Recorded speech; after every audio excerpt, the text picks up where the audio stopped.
Hello, and welcome back to our series, Caring in Crisis, a podcast about sharing caring methods, breathing techniques, and stress and trauma relief. I am Dr. Siyana Shaffi. I'm a primary healthcare physician from the UK, and I'm with my colleagues, Ulf Sandström and Gunilla Hamne, who are trauma consultants based in Sweden. Welcome back, you two. Yeah, happy to be here, and thank you. Yes, so we're here to share our experiences about caring in crisis in every single way, and its personal experiences, and it's our experiences from our work. Yeah, and I'm Gunilla Hamne. So we are both now doing this work together, all the three of us doing this work together. And today we would like to talk about something very specific, isn't it, Siyana? That's right. We thought, we're all parents, three of us. We've all been through this particular age group of parenting, and I'm still in it, and I think Ulf, you're still in it. We all have teenagers, and we actually want to talk about teenagers in crisis. We are currently within the COVID-19 crisis, the pandemic in 2020, but really the matters being drawn to our attention we feel are important to recognize and address, and should apply to any time, any difficulty. I mean, the truth is that as a doctor working on the front line, dealing with families in particular, I come across so many teenagers, even before this crisis. We have some statistics here. So many teenagers are suffering with mental health illnesses, and 70% of these children and adolescents who experience mental health problems don't get the appropriate intervention, and certainly don't get it at an early enough age. It's actually very difficult. They fall between stools. They're not children. They're not adults. The WHO in particular has mentioned that mental health conditions account for 16% of the global burden of disease in this age group between the ages of 10 and 19. And half of all mental health conditions start by the age of 14, so very young. And globally, depression is one of the leading causes of illnesses and disability. And the most frightening statistic for me is that suicide is the third leading cause of death in 15 to 19-year-olds. Yeah, So we have to think about what can we do about this, because statistics tell us, it gives us a bell curve. It gives us an idea about the size of this challenge, how big it is, and how we should think about it. My takeaway point from that as a parent is 14. I think 14 is probably when signals show up, and they have started long before that. But it's probably a good age to start looking for it, because they're going into adolescence and lots of things change. But we have talked about basics of parenting, and one of the basics that seems to be a scarcity in these times is offering pure attention and time, actually seeing the person, engaging with them, and talking to them. Yeah, and of course that's a bit challenging perhaps now in lockdown. Otherwise, this having other people around who, just sitting down chatting about things, and not for the pressure of school or something, but actually engaging in some kind of conversation, together, and doing something together, playing some games together, or, I think that's, it's super important, that kind of, I don't know what you call it, family reunion, or at least parents reunion with the child, or whatever.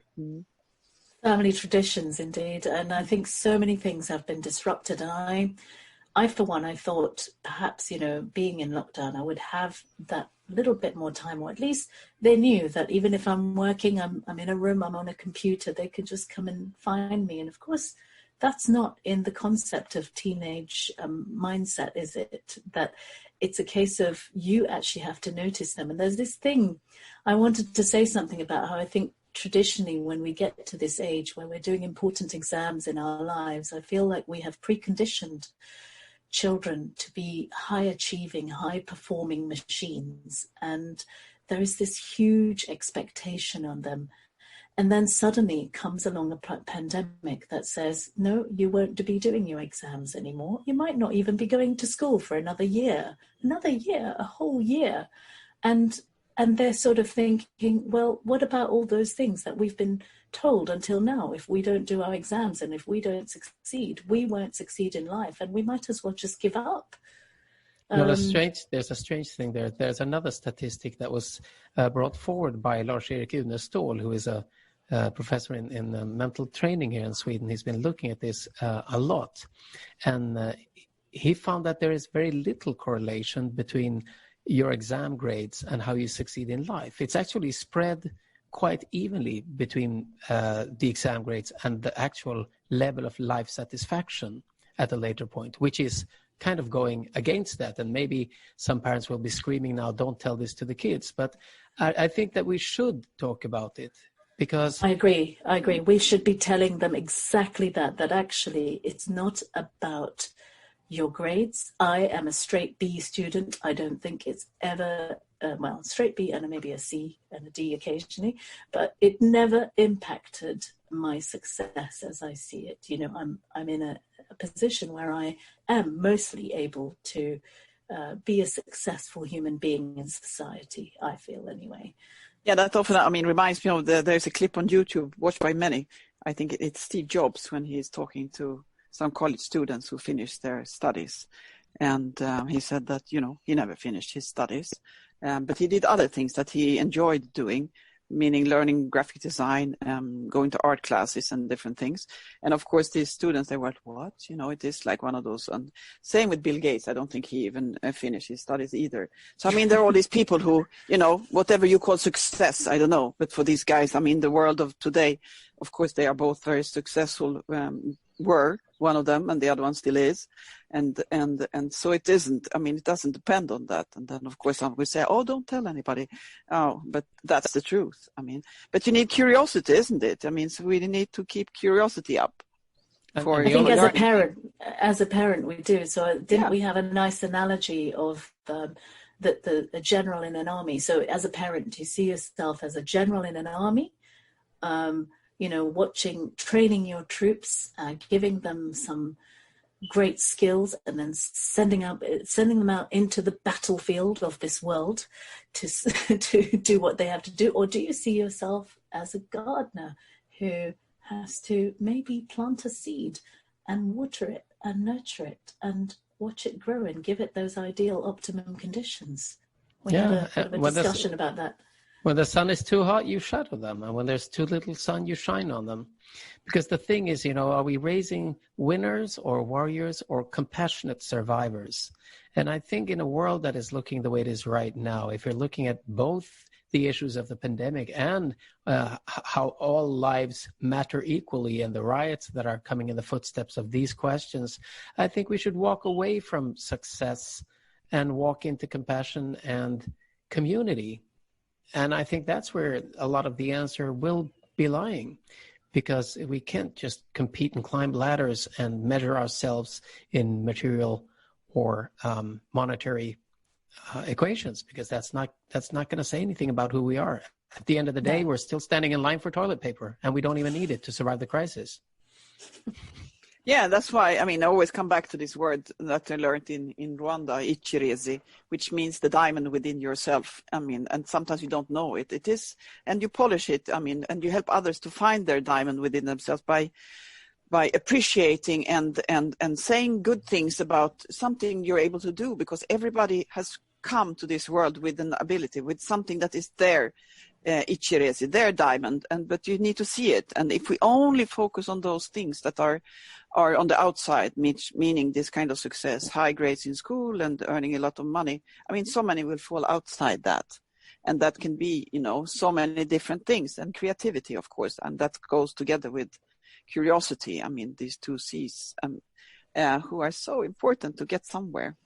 I just love your mention of the diamond, because we have a philosophical understanding of that. I think it comes from Prophet Muhammad, but we say that a diamond in the rough, when you first find diamond in the ground, it actually looks like a piece of glass, right? It doesn't look like anything at all. But you take this particular piece of glass, in quotes, and you throw it into one of those high intensity tumble wash things, and you start chipping and cutting and doing things to it. You know, you almost torture this piece of glass, and what comes out of it? A glistening high carat. The more carats in a diamond, the more sides, the more the more sort of suffered it is, this diamond, the more it shines and the more valuable the more light it becomes. will come into. Yeah, exactly. Yeah. And there's a Japanese saying that diamonds are shaped in the eye of adversity. So, I mean, it takes a lot of pressure over a long time to make a diamond. So I also would say, realizing that a while back, we would all remember everybody's phone number because we were reliant on them to be able to call somebody. There was no memory in the phone. And the very moment we got the memory in the telephone, we suddenly stopped that ability. The motivation to actually learn how to remember a phone number disappeared. And I'm just, thinking out loud here. I wonder if you're a kid today, if you want to show that you're smart, you need to know something that nobody else knows so that you can say, hey, I learned this the other day. It's a cool fact. And everybody just picks up their phone and Googles it and says, no, you're wrong. It's 2.4. It's not 2.6. There's no real thrill in having acquired knowledge and being able to bring it to the table in the same way as before, because anybody can double check anything in 2 seconds with their thumb. And I'm wondering if that is a demotivator of acquiring certain knowledge. Why would you sit in school and learn about the Battle of Hastings, and try to remember that year when anybody knows you can find it in 10 seconds? True. Motivation and motivating teenagers. I mean, do you guys have any tips? I mean, I've been listening to a book by Stephen Covey, who's written now The 7 Habits for families, as opposed to for highly effective families. And I think one thing I really took away from there was this concept of an emotional bank that needs to have some deposits made into it, particularly with teenagers. Little compliments. I know in high achieving competitive families that compliments and slowing down and just being able to say I love you or give each other a hug. By the way, hugs are allowed even when you're social distancing, especially when you're inside a family in the same family home. And I mean, it was a real takeaway point for me, is that you can only get back from your teenager what you invest in them. And if we are so focused in this materialistic world, then let's switch that round and maybe focus on what we deposit into their emotional well-being bank. I think many think that it's only with criticism that you really show that you are, concerned about somebody moving forward. But in so much research, they find out what motivates people is to get encouraged with those things, not all the criticisms. It's like when I went to school, the teacher would make this kind of red marks in the ticks, in the, whatever you call it, on the paper. And that it is like you see only the wrong things that you did, but you don't know anything. You don't notice anything of if you had something that was good. And to notice, though, that's really to polish that diamond, to notice all those good things with a smile. I think the psychological term is it positive reinforcement? It's really tricky to do. But that is the key. Maybe that's what they've done studies on this, where they found that they took 2 football teams, and in one of the teams, the experts told them everything they needed to improve to be perfect. And the other team, they pointed out what they were already doing well. And the already doing well team surpassed the other team by far. So actually, when we think we're helping our kids by, not making them too cocky, oh, you're good at this test, but don't get too slack about the next one. We're taking away the credit that they need to hear. And they're saying, I finished this, I got a B. Yeah, a B. Why didn't you get an A? And all of a sudden they're not credited for what they did fine, So I think that's a perspective to remember, because I have so many clients, grown clients in their 30s, 40s, 50s, 60s that come to get therapeutic help, and they're still carrying this preconditioning. They're hypnotized by society, by friends and parents that they're not good enough. They're not enough. You should do better. Why didn't you do better? Why didn't you try more? Well, actually, life is a balance, and the one thing these people don't have is a balance. So I just have to mention another book, which I think is one of the best parenting books around. It's called Parenting Without Power Struggles by Susan Stiffelman. And we'll write about it in the link to the pod on Podbean so you can see it there. But Parenting Without Power Struggles is you're the captain of the ship. People expect you to stay calm, even in the worst storm. People expect to come to you for advice, and if there's any danger, they expect you to bring that ship back into harbor safely. But otherwise, they should just go about their distance and enjoy the ride. Yeah. A bit like that general concept that I mentioned earlier, isn't it? You can't be on the battlefield with your children all the time, but you have to be there when they come back injured or indeed victorious, and salute them. We talked about this, and I'm not a fan of the general. I'm a fan because that implies that they are fighting my battle for me. So I'm a fan of the gardener, and I think that the captain here is just simply that somebody has to be responsible for the safety, but not necessarily telling people what to do. Everybody has to think for themselves. Yeah, I think we should celebrate more. That's really celebrate when there is things. I mean, and so say that, wow, more of that we are, enjoying, whether we're adults or, teenagers or what. We need to have that kind of encouragement to see exactly those things that we did so well and not focus on that other stuff. But something is gone. It's wrong when you have it's like when we have had a training in some parts of the world where there is criticism, or if there's no criticism, they find out, don't you care? Because that's really what you're trained in. It's that care is criticisms, So what did I do wrong? No, I mean, this you did well, Just just continue with that. It's the Victorian era. I suppose we should round off with some practical things that we could share with our listeners. Certainly from my time of 8 weeks, or is it more now, of lockdown with my teenagers, I think two things that I needed to try and reactivate. One was trying to develop this concept of a family meeting where you have a sort of a setup. And I think calling it a meeting doesn't feel right for me. It's like a time when you are just all together in one place, which is really challenging with teenagers, isn't it?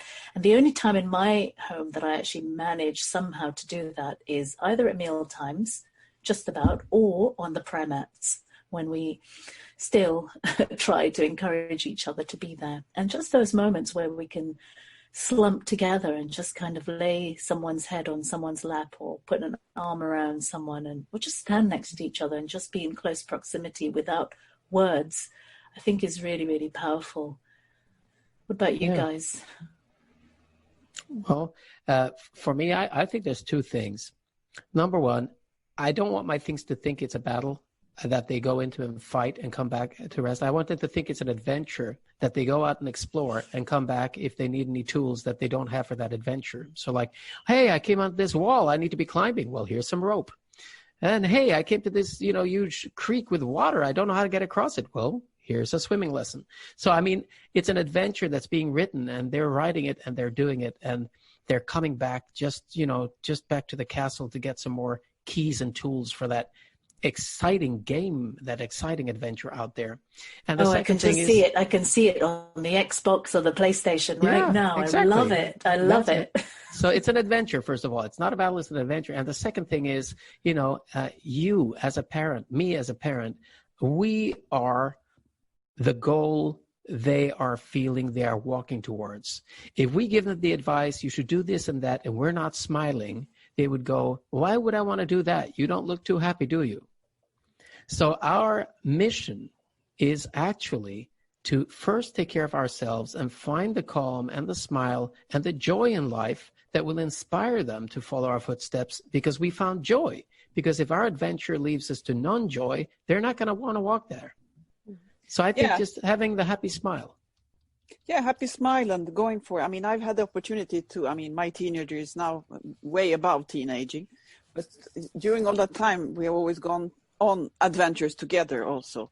I mean, going for some, whether it's short or long or something. And for me, adventures is a lot in nature, because it has no, request for anything specific. It's just you go out, you find a place or a a place that is high, or you climb somewhere, or you go to the sea, when you can do something. And that's, of course, after lockdown in all those places. But we are going out from this pandemic in a while. I mean, and we'll be able to do that. Or when it's like this, just at least stand in the window or go out in the garden, whatever is possible to do. Sunshine, it's very healthy. So I think we could do, should we finish with this? An exercise, which is also very good in these times of high frustration, irritation, and all this that can happen between people. Or what do you say, guys? Yeah, I think so. Yeah. Okay. What kind of an exercise is that exercise? Yeah, I mean, that exercise is a kind of exercise that lowers that chemical that makes us feel like, into rage or, too much energy and shaking, and the hands are shaking.